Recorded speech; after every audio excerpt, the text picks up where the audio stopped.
Merci beaucoup, mesdames, merci beaucoup, messieurs. Vous qui nous suivez une fois encore aujourd'hui, nous sommes là pour vous présenter cette émission. Et en tout cas, dis-moi tout, cette émission que vous avez l'habitude de suivre sur différentes plateformes, n'est-ce pas, notamment Facebook, YouTube et même dans certaines télévisions. Merci à vous tous pour votre fidélité. On a eu des commentaires lors de la dernière émission que nous avons enregistrée avec Trésor Massanka. Continuez toujours à commenter et à encourager, n'est-ce pas, cette innovation. Alors aujourd'hui, je reçois le coordonnateur provincial de la jeunesse du Front commun pour le Congo, de Joseph Kabila Kabange, Patrick Nyembosonge. Bonjour, bienvenue. Bonjour, monsieur le journaliste, merci beaucoup. La santé, ça va très bien? Oui, ça va quand même. Alors, la première question que moi je vous pose, je vous attaque directement. Maintenant, il y a une actualité qui a défrayé la chronique, ce sont les diplômes. On a vu que l'autorité morale a eu son diplôme en Afrique du Sud et le président de la République a été aussi honoré comme docteur honoris causa. Un petit mot par rapport à ça. Oui, bon, nous regrettons vraiment le comportement de M. Tshisekedi ici, il cherche à tout copier. Hein. Mais néanmoins, le petit groupe là des gens d'Israël qui se sont organisés pour fabriquer une histoire qui, sur demande de M. Tshisekedi, pour essayer aussi de l'honorer. Mais il y a une grande différence parce qu'avec notre autorité morale, Joseph Kabila Kabange, lui, il a étudié pendant 5 ans et il a distingué plus de 3 fois. Et voilà qu'il est maintenant docteur. Et les sujets qu'il avait défendu, c'est un sujet très très important. Alors, il a au moins honoré la République démocratique du Congo. Voilà, on rappelle que son diplôme a été dédié à son défunt père, Mzee Laurent Désiré Kabila. Oui, c'est très important parce que si aujourd'hui nous avons obtenu, si on avait obtenu la libération, c'était grâce à son père. Et lui, il n'a fait que la continuité de ce qu'a été comme un projet pour son papa. Et si aujourd'hui le Congo est devenu ce qu'il est, c'est grâce au président Mzee Kabila, au fait président Mzee Kabila et à notre autorité morale, Dieu sait, malgré que pour le moment, il y a ceux-là qui cherchent à salir cette jeune démocratie. Il y a ceux-là qui sont là pour amener le Congo dans le chaos, chose que nous n'allons pas aussi accepter. Voilà. Et dans la deuxième partie de cette émission, on va parler de ce front patriotique qui a été créé le dimanche dernier, n'est-ce pas, qui met autour des mêmes idéaux, Ensemble pour la République, et le FCC de Joseph Kabila, mais également le Nouvel Élan et aussi les idées de Martin Fayulu. Mais je vais vous poser d'abord cette question. L'équipe de Kadima a prêté serment officiellement devant les juges de la Cour constitutionnelle. Comment vous avez trouvé, n'est-ce pas, cette cérémonie? Oui, ça fait même mal au cœur si nous, la jeunesse, on s'était bâti à côté de notre fait papa Mzee Laurent Désiré Kabila pour qu'il y ait ce qu'on appelle la démocratie, pour libérer ce pays de la dictature. Il y a dictature dans ce pays? Non, dans l'état auquel prônait le fait Mobutu Sese Ko. Mais si aujourd'hui, M. Tshisekedi cherche encore à ramener cette forme de dictature dans notre pays, ça fait vraiment mal. Parce que ce qui s'est passé avec Kadima, c'est un recommandé de M. Tshisekedi. M. Tshisekedi est là, c'est lui qui coordonne tout. Mbosso, incompétent aussi qu'il est, il ne sait rien faire, c'est M. Tshisekedi qui le manipule. Ça a commencé par l'Assemblée nationale, avec nos députés de la honte qui sont allés à l'Union sacrée.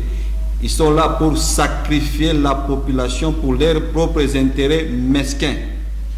Kadima, qui ne sait pas que Kadima, c'est un membre de l'UDPS.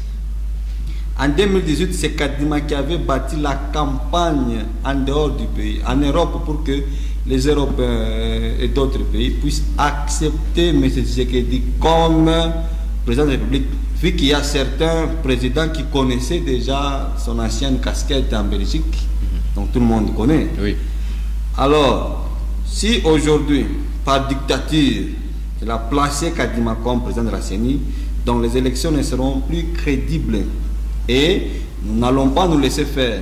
C'est pourquoi il y a certains enfants qui sont rentrés à la maison de leur père, qui est Joseph Kabila Kabange, et ils veulent maintenant évoluer, qu'on évolue ensemble avec eux dans le même idéologie. Donc à savoir, plus question d'accepter ce que cette jeune démocratie nouvellement acquise puisse être sabotée, non?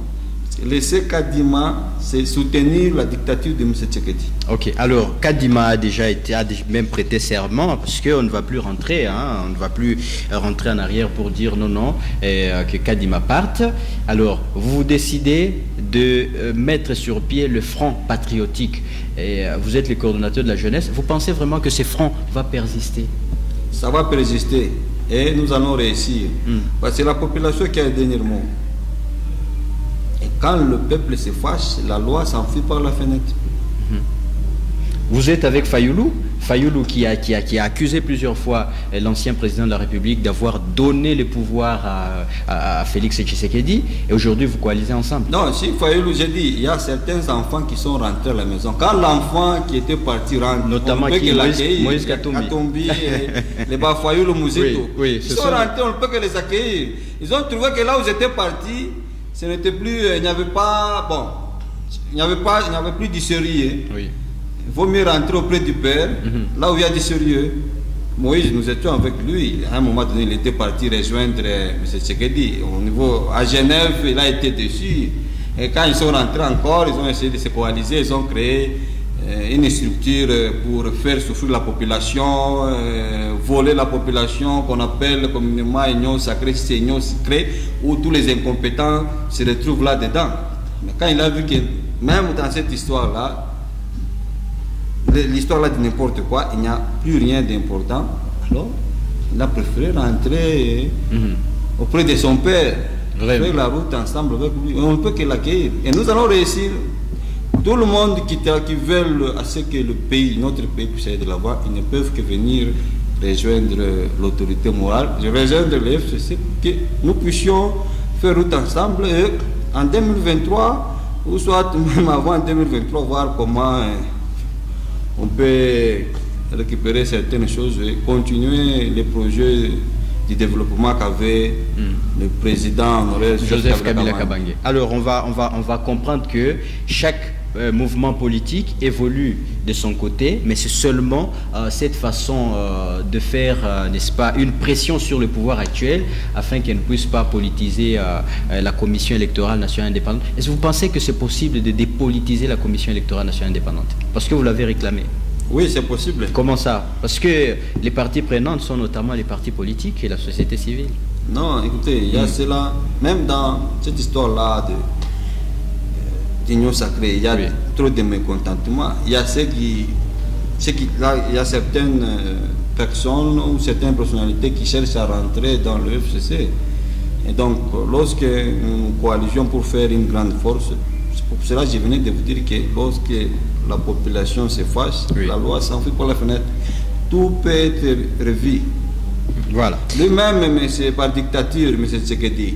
Parce que la majorité qu'il a obtenue par la voie de la corruption que prône l'Union sacrée et lui-même, est-ce qu'on identifie la majorité en plein mandat?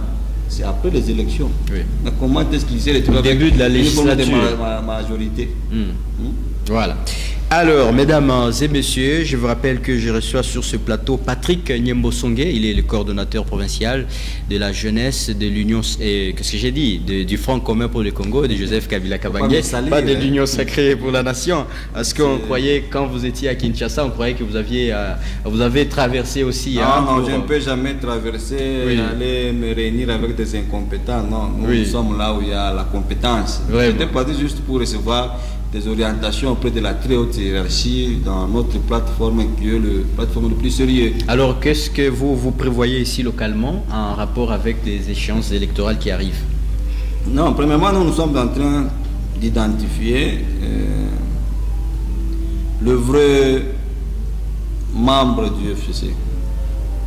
Quand on aura terminé notre mission, ces membres-là seront formés. Donc nous préparons déjà à former des candidats qui seront éligibles aux élections de 2023.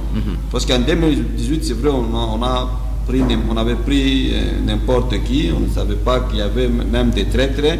Nous les avons alignés, on les a donné les moyens. Mais cette fois-ci, nous allons placer un fisc et aligner un fisc, ceux qui sont compétents et sérieux.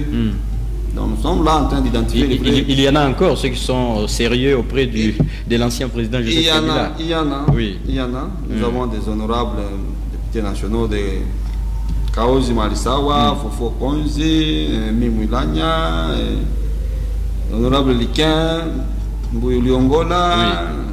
Ceux-là n'ont pas trahi. N'ont pas trahi, ils ne peuvent pas trahir. Ce sont des gens qui ont quand même une tête bien faite.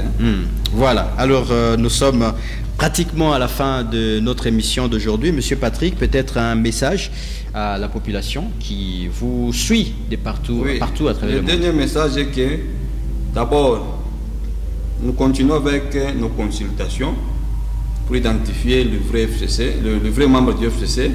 Et tous ceux-là qui veulent travailler avec le président Kabila ne peuvent que se joindre à nous. Et de trois, nous demandons à tous ceux qui sont lésés par ce régime dictatorial, par exemple des femmes de policiers à qui on avait menti que leur mari pouvait commencer à toucher $400, les militaires qui sont au front abandonnés et les étudiants victimes du vol des rames. Donc il y aura une date, ça peut être le 6. Nous serons tous dans la rue pour marcher contre ce régime dictatorial, contre cette forme d'escroquerie orchestrée par M. Tshisekedi via son beau-frère Kiba Samaliba. Donc tous ces gens-là sont prêts de nous rejoindre. Et je crois d'ici peu là, la date sera fixée. Ça peut être d'ailleurs le 6 du mois prochain. Voilà. Nous allons marcher, prouver à la face du monde que vraiment ce régime vise son incompétence. C'est difficile d'accepter même qu'on arrive en 2023. Voilà, merci beaucoup mesdames, merci beaucoup messieurs. Je vous rappelle que si vous voulez entrer en contact avec nous, vous nous écrivez au numéro qui est affiché sur le bas de vos écrans, n'est-ce pas, où vous nous laissez un commentaire. On va, n'est-ce pas, lire votre commentaire et très prochainement peut-être vous ferez partie de ceux qui vont intervenir sur ce plateau. Merci beaucoup à vous tous. Merci à Raphaël Kassongo pour la prise de vue et le montage. Merci également à celui qui vous a accompagné,